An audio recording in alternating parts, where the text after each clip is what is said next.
ঢাকায় চলচ্চিত্রের নস্টালজিয়ায় ভাসছে সামাজিক মাধ্যম, আর সেই হাওয়ায় ঘি ঢেলেছে চিত্রনায়িকা পূর্ণিমার একটি পুরনো ইন্টারভিউ ক্লিপ, যা সম্প্রতি হঠাৎ করেই ভাইরাল হয়েছে।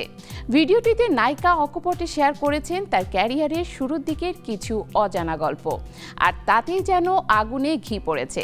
আলোচনার সঙ্গে পাল্লা দিয়ে বাড়ছে বিতর্ক।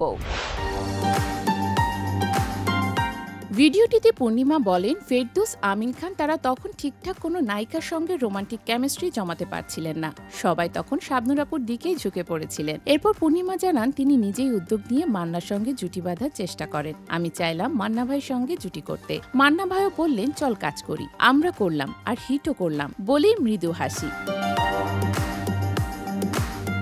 কিন্তু এখানেই তো কাহিনী শেষ নয়। পূর্ণিমা আরও বলেন, তাদের সফল জুটির পরে হঠাৎ করে শাবনূরের আগ্রহ জন্মায় মান্নার সঙ্গে কাজ করার। শুরু হয় নতুন এক পর্দা জুটি নির্মাণের পরিকল্পনা। পূর্ণিমার এই মন্তব্য ঘিরেই নেট দুনিয়ায় শুরু হয় দ্বিমত। একদল বলছেন নায়িকার এই খোলামেলা স্বীকারোক্তি সাহসিকতার পরিচয়, অন্যরা বলছেন পুরনো প্রসঙ্গ টেনে আলোচনায় আসার পুরনো ফর্মুলা চলছে। তবে যাই হোক, ভাইরাল হয় এই ক্লিপ ঢালিউডের সোনালী দিনে চেনা অচেনা অধ্যায়কে আবার সামনে এনে দিয়েছে। চলচ্চিত্র বোদ্ধাদের মতে এই ধরনের ব্যক্তিগত অভিজ্ঞতার শেয়ার আসলে শিল্পেরই অংশ।